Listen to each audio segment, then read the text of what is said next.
Hello, MotoAmerica fans. It's time for another episode of Off Track with Carruthers and Bice. You'll laugh, you'll cry, and you may even learn something from this unlikely pair and their special guest. The mic is yours, Paul and Sean.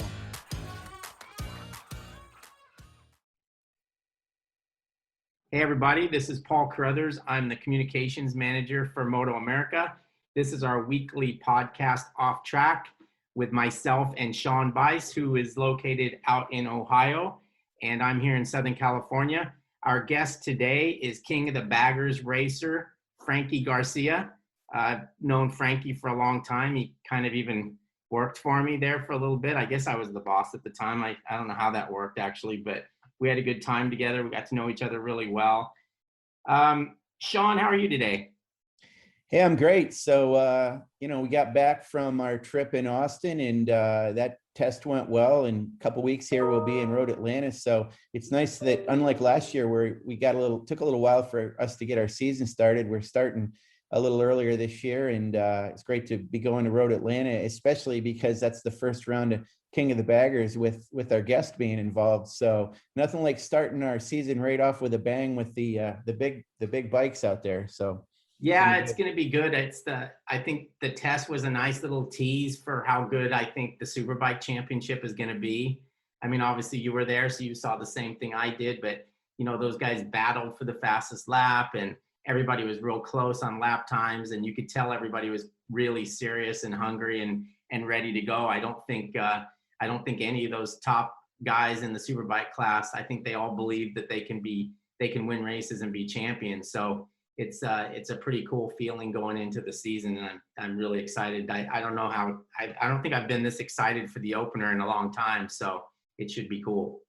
Yeah, Paul, it was interesting at the test. One of the things that I didn't expect is the amount of gamesmanship that was going on there. And they don't at our test they don't run the yellow striped Q tire, the super soft, for a lap or two to go a super quick lap, but they did have that red striped soft tire, which is a race tire, but a very soft one. And it's funny, there was a lot of gamesmanship as to who used it, who didn't, and who was going fast on that tire versus fast on a regular race tire. And some teams that were saying, well, we were there for trying to do race simulation, and others it was, well, we were there to go do fast laps and everything. So it was just kind of funny that there was so much involved in that test beyond just what the purpose of it really is, to knock the rust off, but also for Dunlop to test some tires. So it was interesting.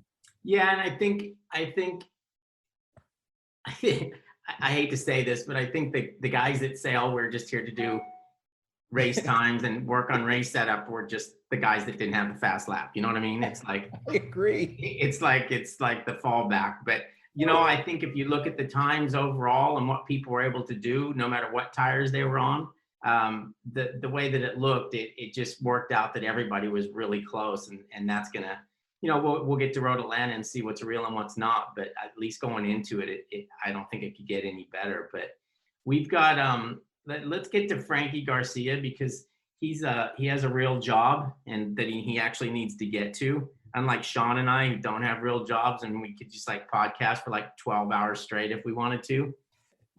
So Frankie, how are you, man? I saw you out at our track day the other day at Willow Springs. I hadn't seen you for a while, but we catch up every once in a while. It's always good to see you, and it was nice to have you out there.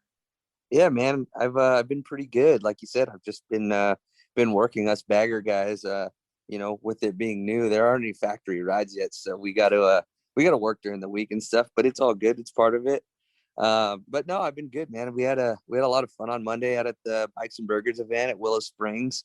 Obviously, thanks to the MotoAmerica, everyone over there for putting on that event. It was a good time. We had a lot of fun. We got to test some new stuff and ride some new bikes, and it was good catching up with everybody. It was like a big family reunion. Yeah, it was kind of cool. We even had Wahid out there, and once I got all the spiders out of my leathers, and I started to have fun as well. So it was pretty cool. Nice. Did you go faster than Orlando Bloom, or did he pass you? Oh no, I stuffed the hell out of him. if they have a Lord of the Rings remake, I'm gonna star in that bad boy. Yeah, you're gonna. Yeah, that's gonna be you. He's done. He's out. You're in. That's it. Yeah. Tell us a little bit about, obviously you're going to be riding an Indian in the King of the Yep. Baggers series this year, starting at Road Atlanta in just a few weeks. I know you're excited about it. We've talked about it before. You've kind of been of late that sort of like race anything type guy. I mean, we've done hooligans, you've done some journalism, you've done bike testing, you've done a lot of stuff, and then this thing seems to fit right in your ballpark, so to speak.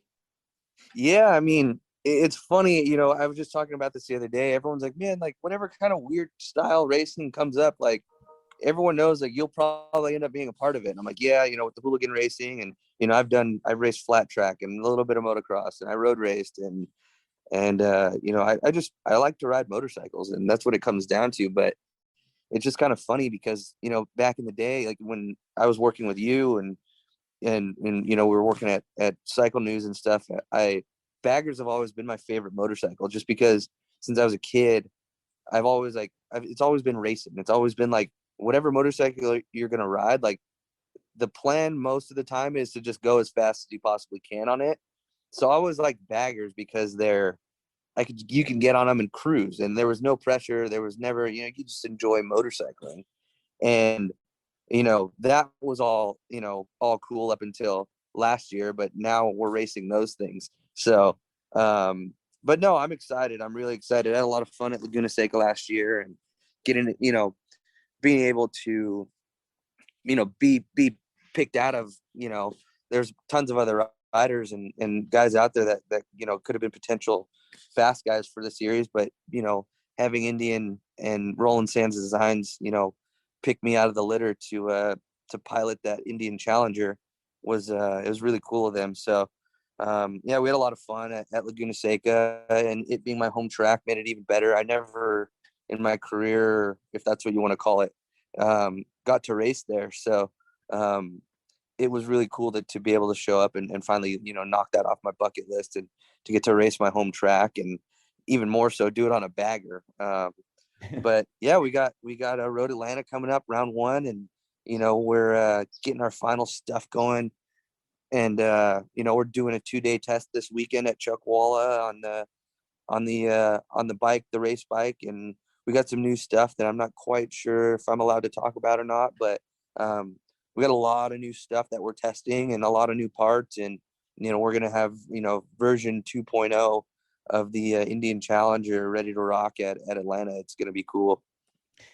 Frankie, I want to expound a little bit on your background and transition into some things about riding the bagger that you mentioned about you riding a lot of different things. You're extremely versatile and have been in your career. I mean, a former supermoto rider, obviously you've road raced, you did the hooligan stuff at X Games, and you've ridden basically any kind of every kind of motorcycle that there is. And, you know, so my knowledge of cruiser bikes or touring bikes is pretty limited, because I've probably been on one, you know, I can count them on the fingers of two fingers in one hand. I can't even say it right. I haven't ridden them too much. And every time I've been on them, my biggest problem is that I can't seem to turn them around. I can't even do a U-turn because my feet are so far forward. And I understand all the development and work you guys have done with the rear sets on those bikes, that they're a little bit more racy, quite a bit more racy than a touring bike, stock one, but still they're not completely rear sets. But explain how it is on your bike. Does it feel like you're on a race bike, or does it still feel a little bit like you're riding a bike that maybe shouldn't necessarily be on the track? I mean, thanks to everyone at S&S. I mean, those guys put so much development into this project with the Indian Challenger. When they, you know, originally started to get going with Tyler, when they built the first bike, they had a lot of stuff in the works by the time it came down to getting our bike done. And I think one of the biggest things, and I think for us and for me versus everyone else, like, you know, the other manufacturers, was those rear sets that we had on our bikes. Our foot pegs are mounted to where the stock passenger pegs would normally mount to. So we have proper, like, when you sit on our bike, it feels like you're sitting on a road racer. I think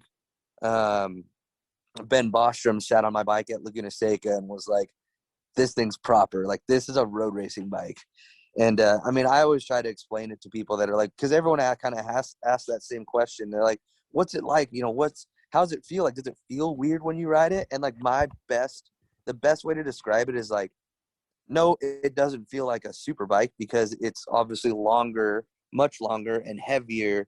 But the best way to describe it is I always tell everyone it's like a Hayabusa with a V-twin engine in it. So it's like a sport bike with a V-twin engine, you know, just a long sport bike. It's kind of it feels really proper. Like for people that haven't ridden it, like it's almost hard to explain how almost too natural it feels, you know, from what it started out as. So it's not from the very first day we tested the bike, we went to Buttonwillow and I was nervous. I had all these butterflies. I had zero idea what to expect. And I was like, what am I getting myself into? Is this going to be sketchy? Is this going to be like, you know, trying to drive, you know, my Cadillac around the racetrack? Like, I thought it was going to be difficult. And, you know, we went out in the first session and Roland was behind me on a super bike. And I think I had my knee down, like I was dragging my knee like halfway through the first lap. And I was like, I think we're going to be okay. So from the beginning, you know, like I said, thanks to Ness and all their development and all the time that they put into building this bike properly, you know, it's been good from the get-go and it feels like a proper road racer.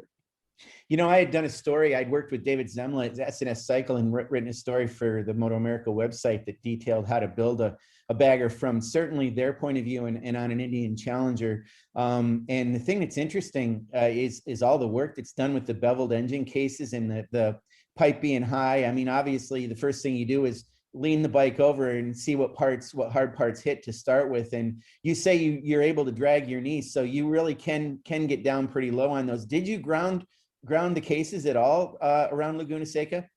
No, the only thing, like you said, the beveled, clutch cover and stuff like that. And they, you know, they really took their time into making sure there was plenty of ground clearance on those Indian Challengers. But the only thing I ever, at the test, we had the stock clutch cover and we did drag and whatnot. But by the time we got to the race and we had all the proper stuff and we did our homework and raised the bike up and put longer shocks on it, taller shocks. And the only thing I ever drug at the race was the very end tip of the exhaust. And that was kind of it. You know, it was just, and that was only like under load. If you hit a bump, like fully leaned over in the corner, the tip of the exhaust would just barely nick the ground. And I think we ended up taking a rubber mallet and just kind of beating that thing up a little bit. And after qualifying, and we were good to go. We had no issues after that. So Frankie, you mentioned earlier about no factory riders. We just got news this morning, actually, that Kyle Wyman now has a factory Harley-Davidson deal for the Baggers Championship in 2021. It's obviously a big deal that Harley-Davidson places enough importance on that series to go ahead and field a factory team. It's also cool to have somebody of Kyle Wyman's caliber racing in the class.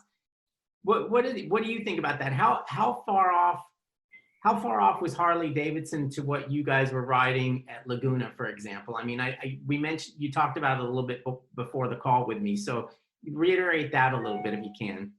Yeah, I mean, like I said, I mean, when we were at Laguna, like obviously Hayden Gillum was on the Vance and Hines Harley, and you know, Hayden has proven himself, you know, plenty. He's an incredible road racer, and you know, when I was, you know, showing up to that event, you know, I didn't know what to expect. I knew nothing, and you know, I've just seen these big names, Josh Heron and Ben Bostrom and Hayden Gillum, and I was like, man, I'm in for, you know, I'm in for a wild ride right here. I got to really pull something out of a hat, you know, coming off the couch. And you know, I couldn't tell you that the last time I rode at a road race track, you know, prior to this bagger thing. But you know, we showed up, and you know, straight out of first practice, you know, I was third in times, and I knew we had a good package, and I knew, like, I was confident in our bike going in. It was just the unknown of, like, what's everyone else bringing to the table. you know, Vance and Hines, those guys don't mess around over there, and you know, they have the knowledge and you know, everything that they need in their stable to make race winning motorcycles, no matter what kind of discipline they're involved in.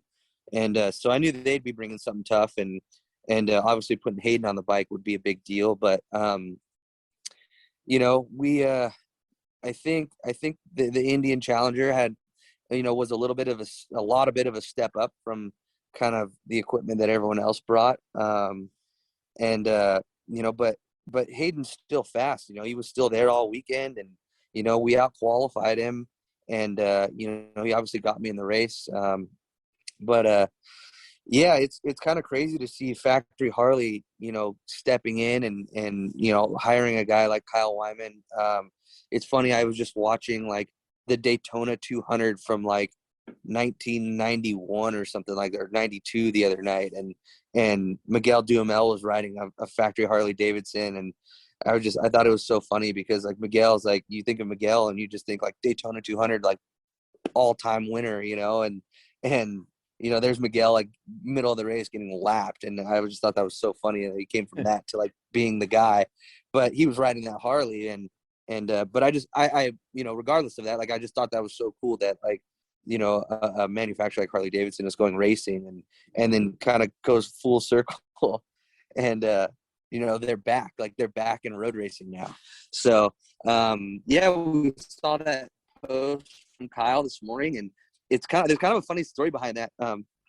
I saw that Kyle, obviously Laguna Seca is, you know, right by my house, and I saw that Kyle was there, and I texted him, and I was like, hey man, like, way to let me know you were here. Like, we could have had dinner and hung out and stuff and blah, blah, blah. And he like, I thought it was weird that he like didn't say anything to me, that he was going to be in town knowing that I lived there. And, you know, he was like, yeah, you know, real quick trip. It was last minute, blah, blah, blah. And I was like, okay, I didn't think anything of it. And come to find out, like after this morning, I was like, that's why he never said anything. Cause he probably didn't want to have to lie to me about what he was doing. Right. But, no, I think it's really cool. Like, I think it's going to be really fun. Like, we'll see what Harley brings to the table. Obviously, I know they did their homework after that first race, and you know, they had a good engine package, and their bike was fast at Laguna Seca with Hayden on it, and it was fast in a straight line. But you know, obviously my Challenger was we had a bone stock engine in that thing, and you know, I know that our handling was a lot better than their bike. I can tell you that was for sure. But you know, Kyle being on the bike, and Kyle's like a well-rounded rider. Not that Hayden isn't, you know, but you know, he's coming off a super bike, and you know, he's a good guy to ride with, and I'm excited to see what they can pull out of the truck, and you know, see what we can all do together. You know, obviously, like I said, we got some new stuff as well, and you know, we got some engine stuff and some chassis stuff and electronic stuff, and you know, that we're going to be testing this weekend, and you know, I think everyone's coming in pretty hot to this situation, and I think Atlanta's going to get really interesting. Frankie, I want to talk to you a little bit more about what I touched on before, and it's kind of the characteristics of the bike. I know, again, your versatility as a rider and the fact that you've done moto journalism too. I know that you can evaluate bikes and what you're doing when you're riding. And, you know, for me, you know, I started out, my first street bike when I was 16 was an RD 350 two-stroke, which I still own. And I've got a little SRX 600 single. And my favorite bike is my FZ1, which, you know, I just love an inline four, the way it feels. But each of those bikes, I mean, obviously you can never lose your love for a two-stroke. And that's SRX 6 single, the torque in it, I just love to short shift it and, you know, twist the throttle, which I've never really had a V twin, but that torque, flat torque curve reminds me of that. Tell me, with what you've ridden different bikes around Laguna Seca too. Let's talk about that track because it's the one you rode the bike on.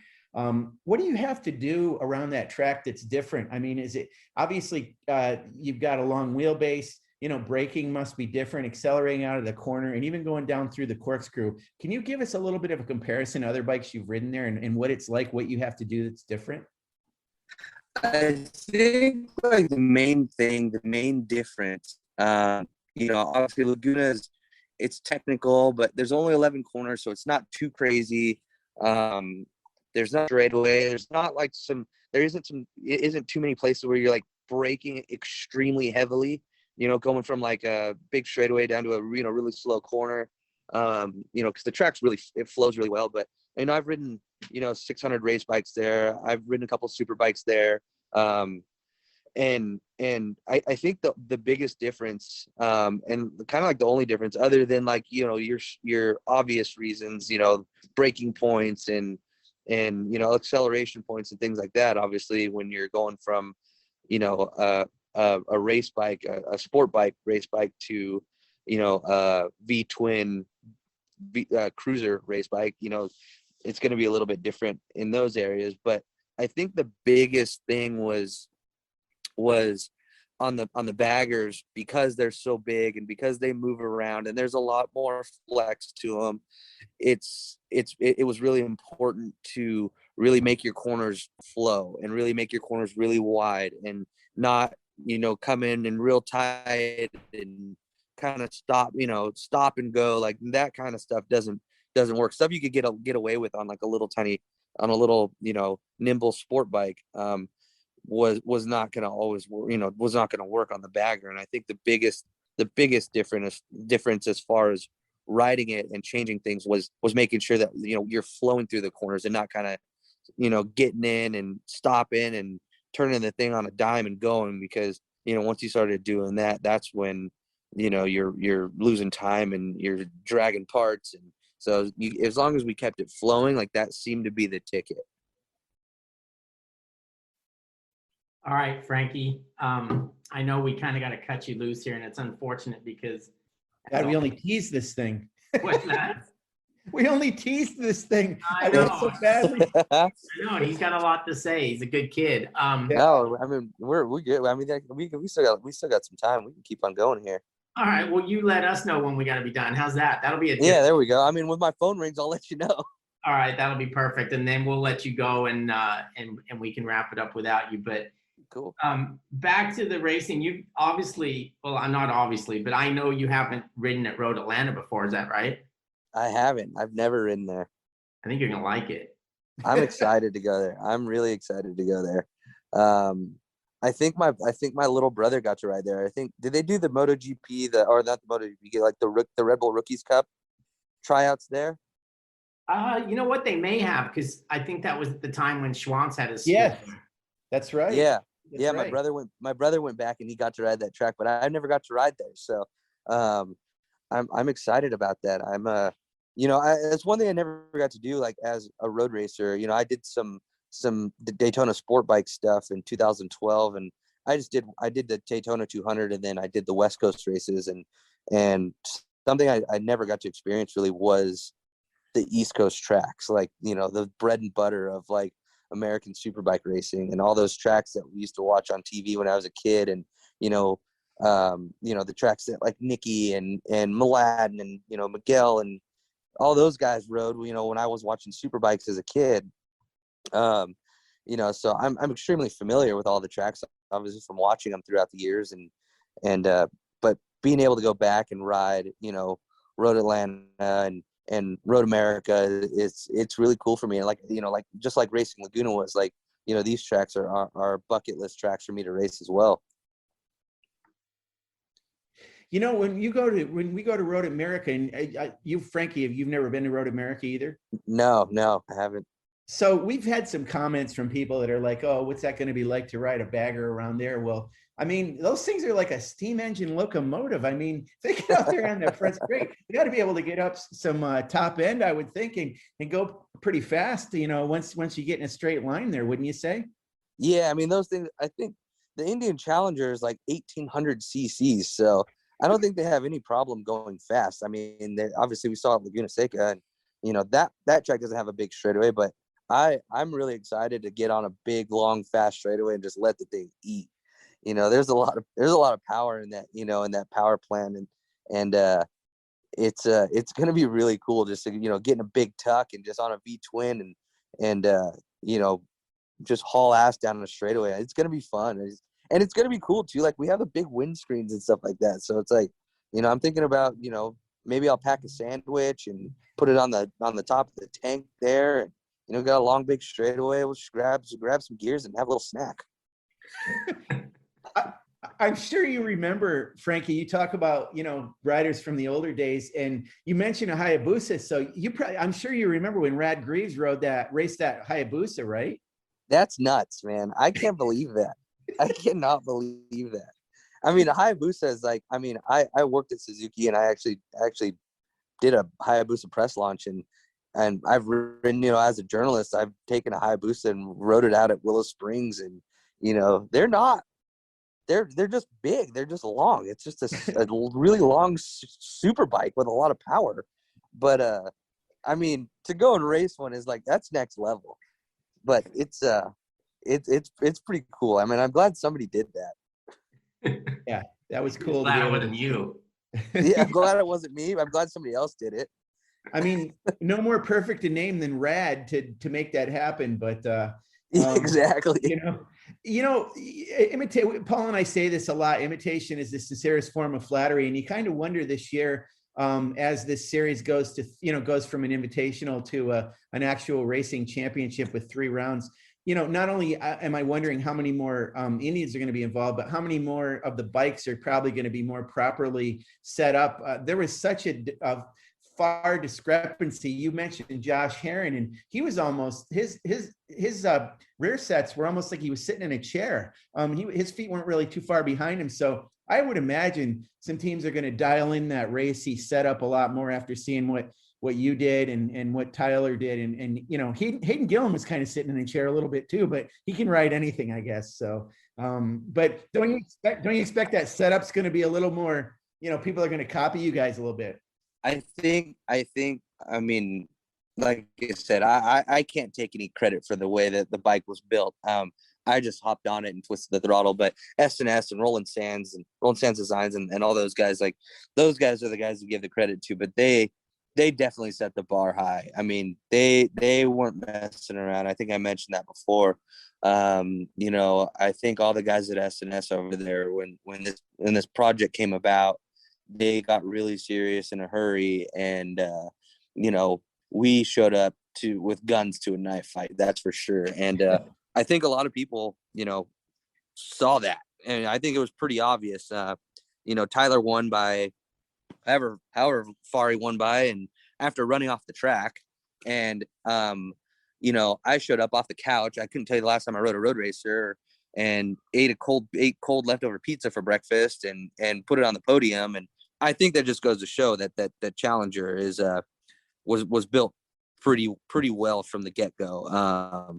So I definitely know that a lot of teams saw kind of what we had and what kind of packages we had with our stuff and our setup, and I can guarantee you that all those teams that we saw at Laguna Seca are going to show up with some more proper equipment to Road Atlanta. I can tell you that. So I think it's good though. I think it was good that we were able to do that, and like these guys were able to see where the bar was set, and I think it's just going to make them put some more time into their bikes and make the racing better and the racing closer, and get everyone kind of bunched up better. I think it's a good thing. All right, I got a question for you. Have you started training yet? Actually, I did. When I put my leathers on Monday at the Bikes and Burgers event, I think Josh Herron came up to me and he's like, dude, why are those things so big? He's like, and he looked at me and I kind of smiled. He's like, have you been working out? Are you getting ready to go bagger racing? And I was like, yeah, maybe. So yeah, I've never been, working out and training has always been like my weak point. I'm just a big kid, and I like to eat food and not care. But I think I'm, at the kind of end of my, racing. Like I said, I don't want to call it a career, but I think I'm sort of at the end of the line there. I'm going to be 30 this year, and I have a full-time job and all that stuff. So unless this bagger thing keeps going, I'm kind of nearing the end of my professional racing time in my life. And so I was like, you know what, this bagger thing, it's new, it's going to be the first thing. And I kind of did it with hooligan racing. I went, maybe this is it. Maybe this is the final chapter. And I took that serious for a couple years. But now the bagger thing's coming up, and I was like, you know what, I better do this right. Like, I'm never going to have an opportunity like this probably ever again. And I put a road bike on a trainer right next to my bed. So I have absolutely no excuse not to ride it. So I get on that thing a couple, at least once a day, and, try to get like, a 30 in. And, sometimes it's tough having a full-time job. You wake up early in the morning and you get home and you just want to chill. But I believe I have a little bit of a job to do this year, and to continue to put the Challenger on the podium. So I've been training a little bit, and I'm eating right, and just trying to do what I can to better myself for the, the situation given. And it should be pretty fun. But I've lost a little bit of weight and got a little bit healthier, and, just trying to make it a little easier on myself for the racing season this year. Sean, there's a little backstory here, because when we worked together, I used to frickin' tow Frankie around the streets of Irvine we were on our road bikes, and frickin' the guy I'd look back, he'd be like a quarter of an inch off my back wheel. And then he'd say, Pablo, let me take over at the front for a bit. Well, a bit was probably 45 seconds. And then I'd have to go back to the front. Smoked. And then we had to let Paul lead so I can get in the draft to make it a little bit easier on myself. But like I said, I've been training and eating right. I actually just went and just last Friday I had surgery to have my deviated septum fixed so I could breathe a little bit better and get some more oxygen, and I just little things, the stuff that I needed to do. But I definitely feel like, going into that surgery, that it was like going to be beneficial when it came time to race. So we're making it happen. All right, well, that's good to hear, Frankie. I think I'm not sure if it works real well having the bike that close to the bed. I love that. You let me know if that works out for you, and maybe I'll bring mine. It's been working. It's been working. It gives me I have no excuse. It's like, I'm gonna lay in bed, and before I go to bed and watch a movie or something like that, my road bike's right there. I might as well get a spin on and get some pedals in before I lay my head down at night. So like I said, it's those little things that just like I said, there's no excuse not to ride it when it's right there. So really we've been making it happen.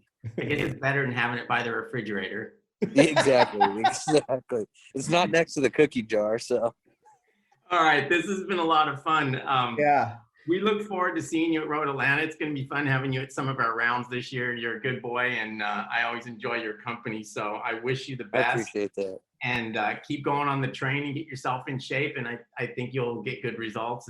It's a nice motorcycle, and you've got a good team behind you. So good luck with that. And I'm going to throw it over to Sean here. He's going to give a little bit of a commercial to end this thing. But we'll see you in a couple of weeks, Frankie. Sounds good, man. Thanks for having me on, guys.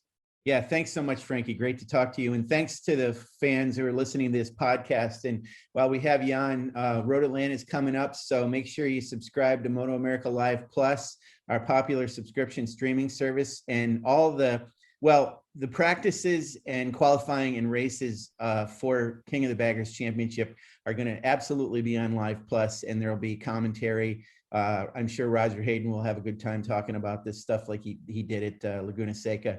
And also, don't forget to get your race weekend tickets for this season. Our rounds are going to have guests. You can go to MotoAmerica.com to get your tickets, to get Live Plus, and to keep track of what's going on leading into the season. So anyway, thanks again, Frankie.